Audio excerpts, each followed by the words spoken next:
I'm making a documentary about diabetes, and I wondered if you knew anything about it. I've heard about it, know about it, but none of the family have got it. Okay. Do you know anything about how it's managed? Well, it's mainly diet, isn't it? Nothing at all. My grandpa had diabetes. Really? Yeah, I don't know what kind. Okay. Or yeah, JDRF is a charity. Yeah. Junior Diabetic Research Foundation. Yeah. Bronson. right. Yeah. So that's about what I know.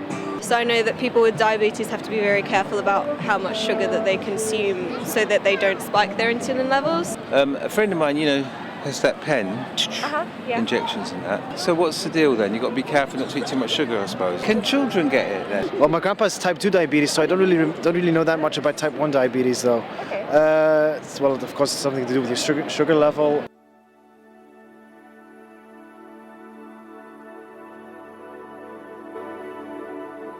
My name is Holly Brooks, and I have type 1 diabetes. Type 1 diabetes is a common condition, yet most people don't know what it is, how it is different from type 2 diabetes, and how it can affect a person's life. Type 1 diabetes is an autoimmune disease. It accounts for about 1 in 10 people with diabetes, but it is the most common type diagnosed in children, with about 90 to 95% of children being diagnosed as type 1. Type 1 diabetes can be diagnosed at any age, but only 1 in 5 cases are diagnosed in over 40-year-olds. Type 1 diabetes occurs when the body is unable to produce insulin. Due to the insulin-producing cells in the body being destroyed. Insulin is a hormone produced by the pancreas gland that helps your body to use glucose in your blood to give you energy and help glucose get into your cells. If you are unable to produce your own insulin, such as in the case of type 1 diabetes, the glucose in your blood won't be able to get into your cells, and there will therefore be a build-up of glucose in your blood. If you have type 1 diabetes, you will need to get insulin from other means, as your own body cannot produce it. This means you will either need to take multiple daily injections whenever you eat, or you can use an insulin pump, which is attached to your body via a cannula. I visited Guy's Hospital London to interview a specialist about diabetes. I spoke to Professor Luigi Nudi, who is a professor of diabetes and metabolic medicine. In type 1 diabetes, the patient does not produce insulin anymore, so we need to give insulin to the patient. In type 2 diabetes, the patient produces insulin, but it does not work. It's not as effective as it should be. I also asked Professor Luigi Nudi what the cause of type 1 diabetes is. We know and we don't know. There is some genetics, probably. It's certainly an autoimmune progress against the beta cell that produce insulin in the pancreas. How that occurs, nobody knows. So maybe a little bit of genetics and possibly some environment. Some viral infection has been involved, diet, or something else in the environment, but we really don't know why that occurs. The first person I interviewed was my Aunt Judith. She has late onset type 1 diabetes, and I wanted to ask her what effect it has on her daily life. So on a day-to-day basis, I always have to have my kit with me. I always have to be prepared to inject. I have to test very frequently. So I would say being diabetic is just rather time consuming, because by the time you're faffing around with your kit the whole time and taking testing and delivering your sharps box back to the GP practice and going for consultations and going to the pharmacy to get prescriptions, it's very time consuming being diabetic. It takes up quite a bit of time, and you can't forget about it. You don't have a day off. But then that's how it is. I feel grateful to, was it Banting, who, discovered insulin. I just think without all that, I absolutely wouldn't be here today leading really a normal, healthy life. So I think in the general scheme of things, there is the faffing around. The only time it's really annoying is when you're otherwise ill and your blood sugar levels are all over the place and you're feeling unwell anyway, so it's particularly annoying to think, oh, now I've got to test my blood sugar too. So, but mercifully that doesn't happen so much, so mostly it's just faffing around with the kid. The second person I interviewed was Bonner Maguire, who also has type 1 diabetes. I wanted to ask him what effect it has on his daily life. Very little in general, other than feeling strange periodically throughout the day. Hypo and hyperglycemia affect all people with type 1 diabetes. Hypoglycemia is when there is too little sugar in the blood, such as when someone takes too much insulin, and hyperglycemia is when there is too much sugar, or glucose, in the blood, caused by an insufficient amount of insulin. I asked Dr. Luigi Nudi to explain this in more scientific terms. Well, hypoglycemia occurs when the amount of insulin that you inject is too much for what you've ingested in terms of sugar and what your body is producing. And therefore there is an imbalance between those hormones that bring the sugar down in the blood, insulin, and the one in the body that keep the glucose up. And that results in hypoglycemia. When that occurs, if the insulin is too much, can also be lethal, very rare, because the body kicks in with other hormones that bring the sugar up. And the patient will also look for food, respectively. Hyperglycemia is the opposite, when you don't have enough insulin, and therefore the glucose in the circulation is not utilized in the tissue, and it circulates in the blood, and the excess glucose in the blood then will have effect on the tissue, and chronically with time will affect what we know as chronic complication of diabetes. How do low and high blood glucose levels feel to you? Lows, I do get quite a few hypos, and I find it very difficult to avoid those. And I'm fortunate, I have quite good sensitivity to hypos. So the moment it goes below 4, then actually I can sense it, and I feel a bit jittery, panic-stricken, my heart beats, I get a bit sweaty, I feel ravenously hungry, and I have to remember I just need my 5 tablets of dextrose and I'll be fine. But actually what I feel like doing is eating a whole load more than that, and I have to remember, no, just take your dextrose and in 10 minutes you'll be okay. And in 10 minutes I am okay.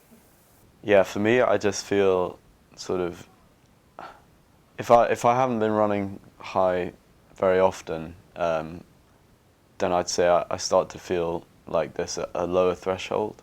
I'll start to feel just sick, like I want to throw up. Another thing is, well, when you're first diagnosed, often the way that you're diagnosed is people notice, usually your parents notice that you need to pee the whole time, and you're really thirsty. So that I still get quite thirsty if I'm high. Yeah.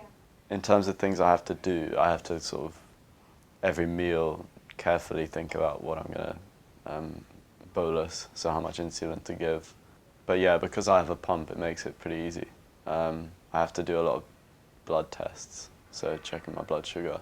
I have multiple daily injections according to what I eat. So, but I wouldn't have particularly want to pump anyway, because I wouldn't want it about my person the whole time. I just don't particularly like the idea of being sort of hitched up to something. I did used to have injections, so I know what it's like. And with an injection, you can only have sort of half a unit gradations in the amount you give, which is pretty limited compared to the pump, which is 0.1 units. It's just very convenient. Like, I only have to put in a cannula, which is like a plastic sort of needle thing, once every 2 or 3 days, versus sort of 4 or 5 manual stabbing myself in the stomach, which is much better. I was curious to find out how the age of diagnosis affects people's ability to cope with diabetes, and why maybe some people find it more difficult to manage than others. It depends on the person that develops diabetes, whether they accept this disease or not. For example, if you had developed diabetes at the age of 2, you really don't know how it's like without insulin. And so you deal with that pretty normally and naturally if you want. And these patients are pretty good. But for example, if you develop while you're in a teenager age, 14, 16, 17, sometimes the disease is not much accepted. It's more difficult for this individual to get on it properly. So I was 6 when I was diagnosed. I was so young that I didn't have a clue what was going on, really. I think my parents tried to deal with it more than me.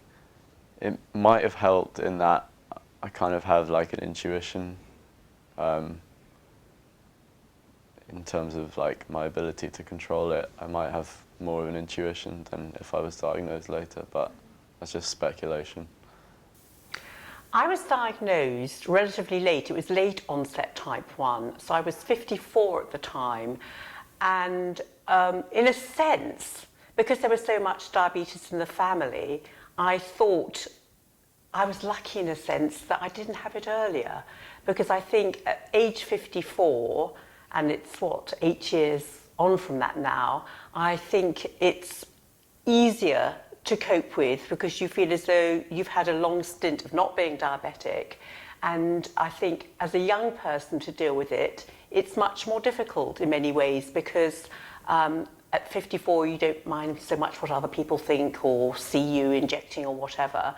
But as a young person you want more to conform and not be different. One common misconception about diabetes is that people cannot eat sugar. I wanted to cover this with Dr. Luigi. Well, you can have sugar, but when you have sugar, you need to have the insulin to bring that sugar that is absorbed and then goes into your blood, that brings the tissue from the blood to the tissue. Does your diabetes affect what you can and cannot eat? It doesn't really, because I can take the insulin according to what I'm eating. I could eat the same as anyone else, and I did for quite a long time, but then I just thought, why not try you know, a low-carb diet to improve my blood sugar, and it did. There are many different types of diabetes, and I wanted to find out the prevalence of type 1 diabetes in all cases of diabetes.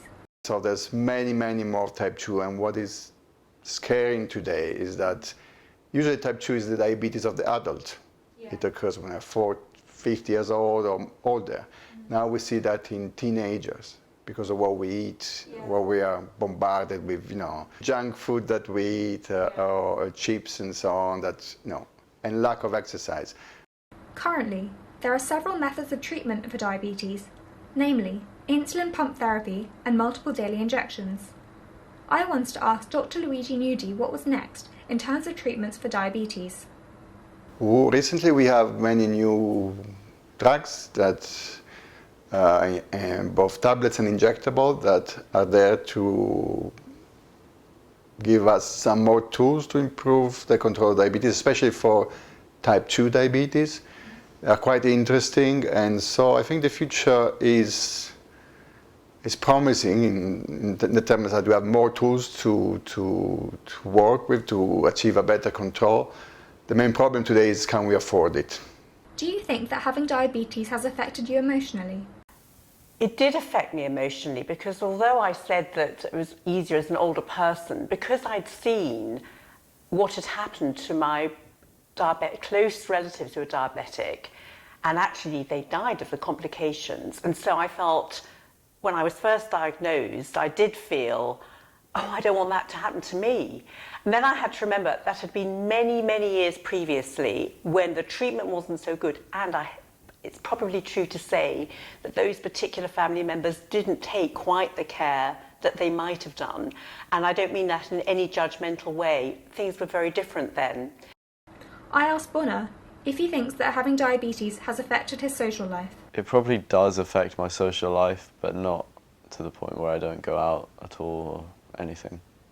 I don't drink at the moment, but like it's just a lifestyle choice rather than something dictated by my diabetes. Having diabetes is often seen as a hindrance, but I was curious to know if having diabetes has had any positive effects on the lives of those afflicted. I think it has in some ways, funnily enough, partly because it made me aware of having to lead a very healthy life and to eat well and carefully. I did eat pretty carefully before anyway, but now I'm more mindful of that, and I make sure that, you know, my weight is kept down, because it would be even more complicated if I were overweight. And also, I realised what a difference it makes having exercise, because I'm not a sporty type. But I really notice I need quite a lot less insulin when I go on walking holidays or whatever. So it's made me more particular about making sure I get enough exercise. So in that sense, it's been positive. I'm not sure if this is a good thing or not, but I'm kind of probably more cautious than I would have been, just because you have this kind of constant mental barrier where you, previously when you would freely have said yes to doing something, you always have to think, well, wait a sec, should I definitely do this? What do you think the general public needs to know about type 1 diabetes? Maybe more needs to be done to make a distinction between type 1 and type 2. Yeah. Because, yeah, usually people don't know the difference. The general public tend to think that diabetics can't have anything sugary, and I'm always being told, oh no, you can't have that. There's no understanding, and I can appreciate why not, that it's actually carbohydrates that diabetics have to monitor, and that breaks down into sugar. And there's also not an understanding that if you take insulin, you can actually take your insulin according to the carbohydrates. So theoretically, you could eat whatever you liked. You would just take the insulin accordingly. So I think the public don't have that awareness. They just think diabetics shouldn't have anything with sugar in. And they don't even realise that having a piece of bread actually counts towards the amount of insulin you'd have, and it's not just having chocolate cake which would count. I hope that my documentary has given you an insight into type 1 diabetes and how people manage to live with it, and has also dispelled some common misconceptions. Those afflicted with type 1 diabetes are lucky, as each year, technology to manage type 1 diabetes is improving, for example, with new insulin pumps and glucose monitoring systems. It's amazing that only 95 years ago, in 1921, insulin was discovered by Frederick Banting, and those with type 1 diabetes only had life expectancies of a few months. But nowadays, people with type 1 diabetes can live as long as any otherwise healthy person.